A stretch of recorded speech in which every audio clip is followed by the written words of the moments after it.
Baba, ngixolisa kakhulu angeke ngize ngisaphinde. Ngicela ungixolele. Bengifisa nami engathi ngelinye ilanga ngaba khona indlela yokuthi ngiyikhulume lento ukuze sizoyilungisa. Ebese ngiyayiyeka yonke lento. Ikhona indlela baba engizozama ukuthi siphile ngayo ekhaya ngaphandle kokuthi kwenzeke lokho bekade kwenzeka. Ngicela ungixolela kakhulu mina. Hayi ngiyezwa. Ngiyaxolisa. Ngiyezwa. Kodwa uma ungithembisa nje ukuthi uzokuyeka lokho, nenhliziyo yami ngathi iphuma la sengijabulile nababukeli bangabona ukuthi into engikubizele yona Black Life TV into ekhona, hayi ngoba bekade ngidlala ngawo ngikubizela ku Black Life TV.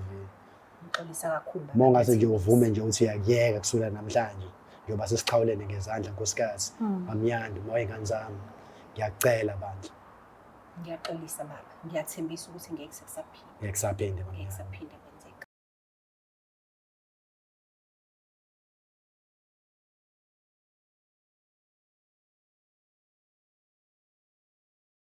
Ngiyanibingelela nanku ababukeli be-Black Life TV kuhlelo esibiza ngokuthi Enough is Enough. Igama lami nguStufuza Dlangamandla Zulu.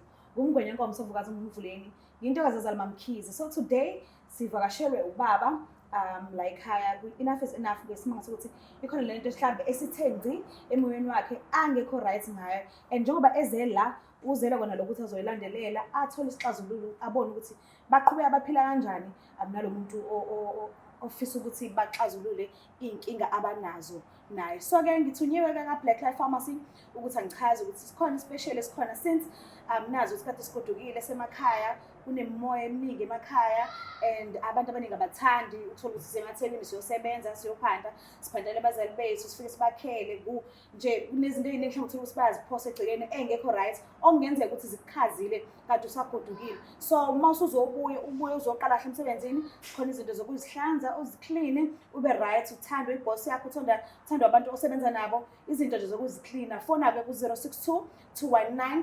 7748 uze ukuthi inani imali mhlawumbe ongenzeka ukuthi ungakwazi ukuthi uyi-afford nawe ingakusiza futhi. So ke sesihlala phezu kodaba siza ukuthi ingabe ithini into ubaba azivakashele phezu kwayo. Sabona kanjani? Ngiyaphila. Ngiyaphila nami. Ngicela ukwazi isibongo negama lendawo la usuwakhona. Igama lami ngosibonelo wakaMolase. Indawo la ngisuka khona ngisuka eMnambithi. Okay, lapho uzalelwa khona? Ngizalelwa khona le eMnambithi. Waphinde wakhulela khona? Ngikhulele khona eMnambithi. Oh, alright.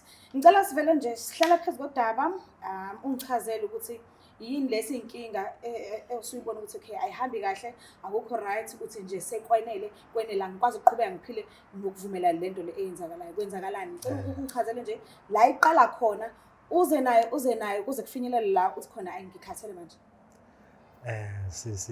Sisuka le eMnambithi mesisuka eMnambithi nonkosikazi bekunomalume wakhe unkosikazi khona sisuka le eMnambithi umalume wakhe bewumuntu obhizi nomshiyashiya wamaphatha ey'moto kanje umuntu obhizi nje nomshiyashiya wey'moto kanje namaphatha ey'moto izinto ey'ngalungile kanje yabo. So ke bekwenzakalani umshiyashi kanjani? Like bathatha amaphatha ey'moto bayawadayisa ney'moto ey'ntshontshiwe into enjenganalezo nje yabo leyo nto. Oh, okay. So ke ngase ngadecide ukuthi unkosikazi ngimthathe ke manje ngimuvele eThekwini ngathenga umuzi edolobheni yabo. So ke manje njengoba sila edolobheni ngatshenisa unkosikazi ke usephumile mhlasimbe ekutheni yabo asondele nomalume wakhe because umalume wakhe ubese yashona emva kwalokho yabo. Akasekho umalume. Kodwa manje sengithola okunye esengikuzwa manje engasakuthandi ukuthi unkosikazi usabhizi nalomshiyashiya umalume wakhe umalume wakhe wayebhizi ngawe esaphila yabo lo. Uthole kanjani ukuthi hayibo nangu unkosikazi ngazi usabhizi nje? Bathi bayambona abantu mengabe phuma emsebenzini kanti uthothi akayi emsebenzini bayambona nabafana bakhona la edolobheni abanye asebatholile abenza wona lo mshikashika lo amaphatha ey'moto njengoba umalume wakhe ade wenza ukuthi ngibamba ukuthi kushisa unkosikazi kuningi akubambayo umalume wakhe asabhizi ngakho ngoba sengize ngabamba ngishona ne-message efonini esho ukuthi kuney'mali ey'ngenayo ey'nkulu engingazazi ukuthi iqhamukaphi ngoba mina ngumfundisi mina ngumuntu owaziwayo endaweni ohlonishwayo imali ngiyithola ngokuthi bazibanikele esontweni makuthi imali nginayo. So ke ngikuthola kanjalo-ke lokho sisiwami. So akukho la uqashwe khona? Akukho la ngiqashwe khona. Imali uthola ngokuthi unikele? Nginikele kuphela. What if abantu, okay, ngizama ukubuza ngale ndlela ukuthi angifuni ukwazi inani lemali abayinikelayo, but iyona mali eniphila ngayo kuphela le evela kuwena. Yebo sisiyona phela sisi. Umama uyasebenza. Umama uyasebenza bengazi uyasebenza. Oh, Kodwa wazi ukuthi uyasebenza. bengazi ngalomshiyashiya wakhe ukuthi lokhu uqhubeka nalomshiyashiya kade wenziwa umalume wakhe lemnambisa njengoba sengize ngathenga umuzi edolobheni ngimsusela ukuthi nje sizophola kahle eThekwini yabona. Kodwa mina sengizwe ukuthi ubhizi nomshiyashiya sekhona abafana abasha asebatholile manje abhizi nabo ngalomshiyashiya wemoto khona la edolobheni. Angizami ukuthi ngiyithathe kabi lento, ngiya-understanda, but ngifuna ukwazi ukuthi mhlambe umama mase simsondeze simbuza mhlamba vele athi baba awusebenzi siphila ngemali yomnikelo, mina ngisuke ngenzela ukuthi ngengeze kulokho engikuthola emsebenzini. Kanti uchaza manje ukuthi ubone ama-SMS ezimali ezinkulu zingena. Mhlawumbe umama vele athi hayi ngoba nakho ngithanda ukuqhubeka nalento le engayifundiswa umalume angithandi, but ngesimanga sokuthi umama la ekhaya imini engazi ukuthi kushodani, imini engazi ukuthi abantwana kufanele badingani imfanelo izidingo zabo abantwana. So akuzokwanela mekuwukuthi kukhona imali yomnikelo phinde kube khona isalary yami la ngiqashwe khona, ngidinga ukuthi ngibe nenye income extra. Avele akwenze mhlambe akujike ngalendlela ukuthi ingoba baba vele awusebenzi, so mina ngenzela lokho, ngenzela thina sonke la. Ukuzwa kanjani lokho? Ngiyakuzwa sisilapho. Angisho ukuthi right lento ayenzayo. Ngiyakuzwa lapho. Ngiyezwa futhi ukuthi lokho okushoya hayi ngoba ku right ukuthi aqhubeke nalomshiyashiya wemoto, kodwa kuphela uzama ukuthi ukwenze ubulungiswa phakathi kwalento le. Ngiyakuzwa sisi lapho mina sisibe ngithi mina mhlasimbe ikhona enye indlela engcona ngenza ngayo mhlasimbe ke angakwazi ukuthi mhlasimbe ayivule noma i-tuckshop yakhe encane adayise kube khona imali enye ayitholayo khona eTohoza. Mina bengicabanga into enjenganaleyo. Angilwi nayo kodwa phela bengithi akawuyeke lo mshiyashiya wemoto ngoba ungase wenze ubungozi emndenini wami nasenganeni zami, because vele lo mshiyashiya lo wenziwa abafana abaziwayo ukuthi bayentshontsha lezi imoto, ezinye izinto bayidayisa futhi entshontshiwe yabo into enjenganaleyo. So bese nesikhathi singana nishadile nomama? Sinesikhathi nje kodwa I think about the 3 months. Nishade 3 months? Yeah, shade 3 months. Shuthi lento le vele uyiqale vele ningakashadi. Uyiqale kushuthi singakashadi ngokubona kwami ngendlela sengibona ngayo imali seyingena efonini ngendlela kade ngayilendele nami ukuthi ngingabona unkosikazi ngithuswa imali enzima kanje efonini yakhe ebengazi ukuthi mina ngumfundisi endaweni ngumuntu ohloniphekile ohlonishwayo waziwa yonke indawo emphakathini ukuthi sengiyathola ukuthi ngabe imali engaka ngabe unkosikazi uyithathaphi lokho nawe kungakuthusa kuwena ubona into ongayijwayele yabo. Lunjani ulaka kuyena? Mhlawumbe ngabe umuntu onjani?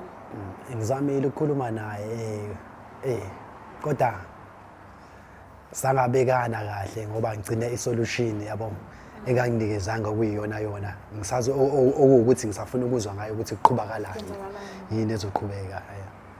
So njengoba umbizela kwi-show ekanje and uyachaza umshikashika wakhe ukuthi ukanjani, what if mhlambe ngenzeka ukuthi uyafunakala mhlambe noma bekuthiwa akaze zabhekwe egcikeni lakho, but uthola ukuthi mhlambe bakhona abantu abadinga ukumbona lo muntu osifazana ophusha umshikashika and usezovela manje and kule show le asifihle ubuso, mhlambe awubona ukuthi kumbeka engcupheni. Ngiyakuzwa ngalapho sisi kuumbeka engcupheni and then futhi kuhlambalaza igama lami njengomfundisi njengomuntu owaziwa endaweni omkhulu obalekile ngokuthi ngisiza abantu ngiyakwazi ukubaphilisa ngomthandazo nangezinto zami engikwazi ukubaphilisa ngazo. Mhlambe futhi ongenzeka ukuthi mesebonile ukuthi akazofihla ebusweni avele ayeke ukwenza because uzobe seyazi uvele ubonakele vele. Yo, so ke mangabe ethi umama ngiyakuzwa lokho kusho umyeni wami ngiyahlonipha futhi but mina le mali le iyangisiza shana. Iyangisiza. Angikwazi ukuthi ngingayeka ukuyenza lento engiyenzayo. What if asho angisho uzozwa ngabe? What if asho njalo? Ngithi ngoba njengoba nje sengize ngafonela aba-Black Life TV ukuthi baze bazokhuluma naye. Angeke ngithi nje mengase nikhulume naye mhlawumbe nizwe ngaye ukuthi yena mengabe ubeka athini. Yes, because ngingakhuluma mina kanti mhlawumbe ukukhuluma kwami akwanele. Yabo mhlawumbe khona nasafisa ukukhuluma nje bese ngize ngambizela la mhlawumbe khona uvalo oluzomshaya netouch ukuthi ngempela ngimbizelela ngoba nakho ngifuna ukwazi ngale. Serious ngoba lento engasibeka izingane zami nomndeni wami wonke omunye engcopheni. Kulungile ngicela ukuvela ngimlande because sixhumanile naye akanqabanga ukuthi ukhona. So ngicela ukumlanda sikwazi ukuthi sikhulumisaneni sonke sobathathu. Ngicela sangale.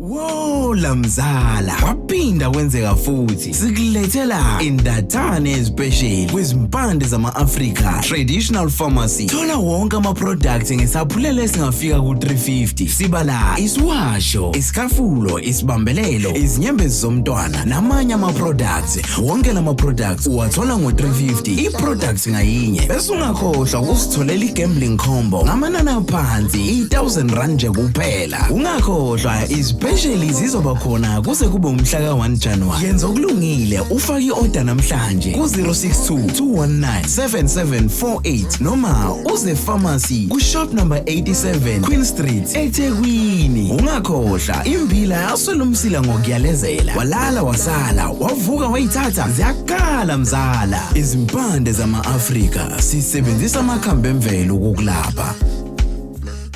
Siphinde sinamukele futhi babukeli bayo iBlack Life TV uhlelo esibiza ngokuthi enough is enough. So uma uvumile ukuthi sijoyine and ngiyathemba ukuthi sokwazi usixoxisaneni kahle sigcine siphumile nesisombululo angazi-ke kodwa sike sibuke nje ukuthi kuzohamba kanjani. Sabona kanjani? Yebo sabona. Uyaphila? Ngiyaphila nami. Ngicela ukwazi uma ba ngumamnyanda. Oh alright. Uyamazi baba ngihleli naye? Yebo ngiyamazi. Ubani?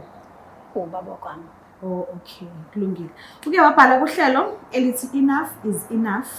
Kunento engasamchazi eyenzakalayo ekhaya egcekeni, akekho right ngayo, akaphathekile kahle. Akashonga ukuthi khona umunye umuntu osumbona omusha ungaboni cha akaza zakusho lokho. But kunokunye okusenhlizweni yakhe okumphatha okumhlala kabuhlungu. Angekho right ngakho. So ngicela umuphi isikhathi sakho umlalele. Mhlawumbe ngiyenza ukuthi ninaxoxa ngakho ekhaya ningakafiki angazi. But ngicela umlalele nje manje ukuthi yini le esenhlizweni yakhe angayithandi and afisayo ukuthi uyiyekele. Ngicela baba ukhulumisana naye. Sawubona nkosikazi. Nkosikazi njengoba sengize ngababhalela abaka-Black Life TV ukuthi bangicelele wena ukuthi ufike njengoba usuzowafika la njengoba senginawe manje ingoba nkosikazi ngingaphathekile kahle emoyeni yabo ngento engiyibone efonini yakho ukuthi kepha sekunezimali ezingene la engazazi ukuthi iqhamukaphi ukuthi ngiyezwa nangabantu ukuthi lo mshikashika lo kade wenziwe umalume wakho kunabafana osuhlangane nabo manje abasha la edolobheni njengoba sesihlala la edolobheni enibhizi nawe niphusha lo mshikashika wamaphathe ezimoto ukuthi engikuthandayo mina ukwazi ukuthi lo mshikashika wamaphathe ezimoto ukuthi uzoyeka nini ukuze ngikwazi ukuthi ngikhuleke ngoba lento le ingathi yenza ubungozi phakathi komndeni wethu nezingane zethu uqobo. Mhlasimbe mawungase ukwazi ukuphendula lapho nkosikazi uphendule nawe Black Life TV. Khona uyakwazi ncase ngiyaxolisa kakhulu baba. Ma uyakwazi lokho akhuluma ubaba amaphathe emoto noma nje udlala ngathi ake ngiqale ngithi nje sisi akadlali ngawo. Okay. Akadlali ngawo baba. Konke lokho akushoyo kuqiniso. Konke lokho akushoyo ukukhuluma njengamanje kuyiqiniso ngiyakwazi. Akukazi kuze kube sivumelwano senu wena nobaba. Cha, sibengakaze kuze kube isivumelwano. Ubuwedwa kulento. Bengingedwa. Okay, ngiyabonga kakhulu ukuthi ungikhulumele nje iqiniso zisuka. But into esengifisa ukuyazi manje ukuthi ungene kanjani la kulo msebenzi lo mekukuthi umsebenzi. Sikhule thina ekhaya sihlala kumalume. So umalume wethu besingamazi ukuthi usebenza kuphi. Okay. Because ubehlezi esekhaya all the time. Kodwa umsebenzi abekade wenza umalume imoto behlezi kufika imoto. komalume. Okay. Ayithatha umalume imoto ayishintshe ziyaspraywa zenziwa yonke into uthola ukuthi kwenye inkathi nathi ngisho kuvala ikona uzothuma thina siyahamba sambiso uzophatha lokho abona ukuthi uzokhona ukuthi ukuphathe ukubambe uyathatha uyakuhamba uyahlangana nalowo muntu ohlangana naye edolobheni mhlawumbe usubuya nesishaqana semali uyabusa unikeza umalume noma sebehlanganile vele bona ngendlela yabo abahlangane ngayo kodwa uyabona ukuthi ekhaya cha akuxakekiwe kodwa sikhona lesi siphithiphithi sokuthi nje khona lezi imoto ezilokhu zikhona la ekhaya ziyakhandwa ziyaphuma ezinye ziyangena ngokusheshsha enye ubone ukuthi njengoba ingena engathi ingena ngendlela engaqondile usubuka nawe manje kumqondo ukuthi usukhulile usula ku high school yaqala manje uyabona nawe ukuthi ngeke engathi lezi zinto ezenzeka kanje kodwa kukhona ukuthi ungambuza umalume ukuthi umalume lento eyenzakalayo yenzekala kanjelani so kwaya ngokuya kwazi kwabe ngigcina ngithola umyeni wami siyabonana siseyinkonzweni sitholane ukhokhelwane kuganwane umyeni wami indlela aphila ngayo ke ukuthi umfundisi phambi shumayeli izinkosi so ke umfundisi nami kwenye inkathi ngikhona ngiyamsupporta silapho isekhaya futhi sisherisha izwi nezingane futhi ikhule ngokuthi ngikisherisha izwi inkosi la ekhaya kodwa manje ngiyabona ukuthi khona la kunganele khona. Okay, ushilo ubaba wathi uqashiwe khona la uvukuye khona njalo ekseni andila ngivuka ngiye khona ekseni iwona lo msebenzi because sisuka eMnambithi kahle hle la sisuka khona. Okay. Then ubaba wasethenga umuzi edolobheni. So umthenga umuzi edolobheni vele la emafonini nami zikhona manje inamba zalabo bantu vele bekade bewenza lento le bekade beyenza lapha ekhaya. Ngagcina nami ngilo umuntu ogcine babuza eba nengxoxo nabo eceleni ukuba bokubamba umuntu eceleni kube nendlela yakho ukuthi uyambuza ukuthi yini kambe yenzakalayo la. Kwenzakalani la? Yebo. Nami ngiyazibona manje ukuthi ngiyadinga phela nami ukuthi manje ngibe nemali yanele ngoba ngisho ngathiwa khona lokho engibona ukuthi ngiyakudinga kodwa ngiyabonisa nganele. So akukho la uqashwe khona nje ukuthi uyavuka emsebenzini ubaba wazi ukuthi uyavuka emsebenzini wena shuthi usukuyosebenza lesi sipande so ngiyosebenza lesi sipande nje because abafana ke futhi bona phela baziyo ukuthi kuhanjwa ngamuphi umgudu ikuphi la sebebone khona abazosebenza khona bese kubuya kwenziwa lokho kwenziwa.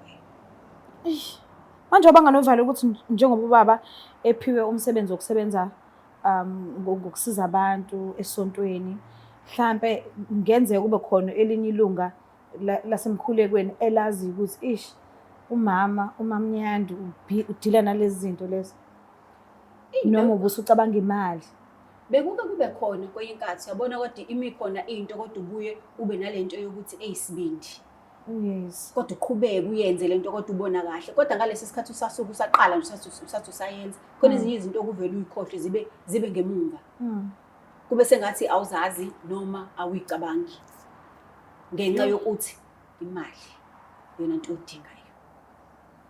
Manje njengoba ubaba engayithandi ke lento sekuzokwenziwa kanjani? Ucabangani? Akekho right ubaba ngale ufisa nje ukuthi uyiyeke. Kuzowenzakalani? Kukhona sisi ebenginakho emqondweni wami ngoba bengafisi ukuthi kufike ekutheni kuzokuba ubaba uyangibamba. Kwase kwenzeka ukuthi uyangibamba ngendlela angibamba ngayo. Yes. And hayi ukuthi uyaqala ukuthi ayikhulume. Akaqala ukuthi ayikhulume. Kodwa ngaqhubeka kuyena mina ngaba umuntu omuhle ungathi useyiyekile lento. Kodwa ngenxa ukuthi ngiyabona phela ukuthi asicuthisekile la endlini izingane ifanele kwenzeke konke nami qobo lami ngidinga ngikwazi ukuthi ngikuthole ngesikhathi and imali ubaba asupporta ngayo ayanele. Ngabe sengigcina sengingena so umsebenzi bengikade ngikwenza mina baba kukho la bekade ngiqashwe khona. Iwona lo umsebenzi bengikade ngikwenza. So ke kukhona bengikade ngikusebenzisa sisingokuthi phela khona lento yokuthi uma khona into yenza kufanele kubuye ubusebenzisa umqondo ukuthi kukhona ozokuthatha ukufihla emaceleni. So bengicabanga ukuthi kube khona nje okuthile engizokwenza at least okuzobe kungenisa imali mhlawumbe usuku nosuku noma ku-alternate insuku kodwa kube khona lokho okuzobe kungena at least esizokwazi ukuthi nathi siqhubeke sikwazi ukuphila ngakho ngoba vele ekugcineni umuntu bengagcine banjwe ebese kuba khona into eyenzakalayo ukuthi ke sekukhona lokho kuphoxeko sekukhona khona nezingane ngoba izwi lenkosi lize lithi ngeyilanga sikhulisene abantwana ngendlela abayophila ngayo nabo ekukhuleni kwabo. So ke ngaleso sikhathi ngisakwenza lokho ikhona izinto ngempela ezikihlale ngemuva njengoba ngishilo iqaleni ukuthi zike ihlale ngemuva ugcina ungayicabanganga. Uyezwa baba? Hayi ngiyezwa sisi. Ngokwami ke bese ngifuna ukwazi ukuthi lo mshikashika uyawuyeka yini noma akawuyeki ngoba phela uyingozi empilweni yami ney'ngane zami. Ikona kuphela ngifuna ukwazi ukuthi mina uyawuyeka noma mina ngishiye yena ngisazi ukuthi kumele ngenze njani noma ngidecide ukuthi ngishiye yena noma iyona into engiyizele la ukuthi kwi-Black Life TV ukuthi izongazisa ngayo ukuthi wenze njani abatshele bonke abantu bayabukela ama-TV emakhaya ababone ukuthi decide ukuthi wenze njani uyawushiya lento mayishiya ukuze sikwazi ukuthi siqhubeke nempilo yethu ney'ngane zethu sibe safety ngoba iyingozi lento empilweni yami. Yilento engifuna ukuyazi ukuthi kumele kwenziwe njani lokunje. Ngakho ngize ngafonela aba-Black Life TV ukuthi ngizoba nabo namhlanje babukele namhlanje njengoba ngina ku-Black Life TV. Ma, naye ngubaba edinga ukwazi. Baba, ngixolisa kakhulu. Ngixolisa kakhulu angeke ngize ngisaphinde. Ngicela ungixolela. Bengifisa nami engathi ngelinye ilanga ngaba khona indlela yokuthi ngiyikhulume lento ukuze sizoyilungisa. Ebese ngiyayiyeka yonke lento. Ikhona indlela baba engizozama ukuthi siphile ngayo ekhaya ngaphandle kokuthi kwenzeke lokho bekade kwenzeka. Ngixolela kakhulu mina. Hayi ngiyezwa. Ngiyaxolisa. Ngiyezwa. Kodwa uma ungithembisa nje ukuthi uzokuyeka lokho nenhliziyo yami ngathi iphuma la sengijabulile nababukeli bangabona ukuthi into engikubizela yona Black Life TV into ekhona hayi ngoba bekade ngidlala ngawo ngikubizela ku Black Life TV. Ngixolisa kakhulu baba. Mongase nje uvume nje ukuthi uyakuyeka kusula namhlanje njengoba sesiqhawulene ngezandla nkosikazi amnyanda uma ingane zami ngiyacela bandla. Ngiyaxolisa baba. Ngiyathembisa ukuthi ngeke sekusaphinde. Ngeke saphinde Ngeke saphinde kwenzeka. Ngiyabonga nokuthi kube khona labo bantu babizile bangenelela ngoba ngenye ilanga bengagcina ngokuthi ayikhuluma ubaba akangiboni. Ngizogcina ngilokhu ngiqhubeka. Ngiyabonga kakhulu baba ukuthi kube khona abantu babizile ukuze kuzoba khona isisombululo ngoba nami benginawo lowo nembeza ukuthi konke engenza yeronke. Hayi-ke nama mnyanda sengiyajabula inkosikazi wami ngoba uchaza ukuthi ney'ngane zami sezi-safety nomndeni wami usu-safety ngoba iyona into ekade ilokhu ingidla kakhulu ebusuku ngilele. Bengingalaleki ebusuku because lento belokhu ifika njalo enhlizweni yami ukuthi umndeni wami iy'ngane zami singenze njani ngelinye ilanga uma sithiwa singenelwa abantu la silele sebeyasidubula abantu bafuna lamaphathi ey'moto esingawazi ukuthi siwathathaphi. Kuwena umuntu owazi lezi zinto kodwa ngoba usuyakuyeka lokho ngiyabonga nkosikazi kubonga mina nababukeli ngcono ngoba khona bayasibona. Ngiyabonga baba. Ngiyabonga.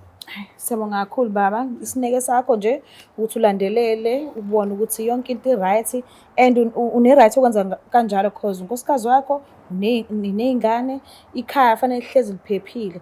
Ungathi makwenzeka into e-wrong kuthiwa ubaba wakhona kanti uthule wathini ekubeni uyazi ukuthi khona into e-wrong eyenzakala ekhaya. Ngiyabonga nje kakhulu isineke sakho njengendoda. Ma, ngiyabonga nawe esadini lakho ukuthi ukwazi ukulalela ubaba lokho angakuthandi ukuyeke. Futhi ngiyathemba ukuthi ukuyeke ngempela not ngoba naku uvuma la. But ngiyabonga nje nesikhathi sakho, isineke sakho ngathi ngaphila kahle nobaba uqhubeke zonke izinto zibe zinhle ekhaya nikhulisa abantwana. Ngiyabonga. Siyabonga. Mbuke lapha ekhaya nizibonelile nani ukuthi engakhali ifele embelekweni asikudinga ukuthi mekukhona into ecindezela enhlizweni yakho mase uyathula uthi hayi kobona uNkulunkulu noma kobona uJehova. Ezinye izinto kufanele zihlalelwe phansi zikhulunywe. Ayekho umuntu ozobhula ashite esenhlizweni yakho noma esemqondweni wakho ongayithandi mase edecide nje ukuthi hayi ake ngivele ngiye. Khuluma ungasho izinto ukuthi hayi zi-obvious fanele ngabe nawe uyazibonela phela. No, hlala phansi ukhulume hayi ngolaka ungadini ungathethi hayi nangesibhaqo. Ube nje nesineke nothando uhlala phansi nomuntu ukhulume naye. Izinto zilungiswa ngaye ngokudlova but zilungiswa kahle. Ngiyabonga nje bafethu indlela enisupporta ngayo. Ngiyacela ukuthi ungakhohlwa ukuthi ni-subscribe, ni-like and share. Ngiyanithanda kakhulu. Bye. It's the Black Life TV.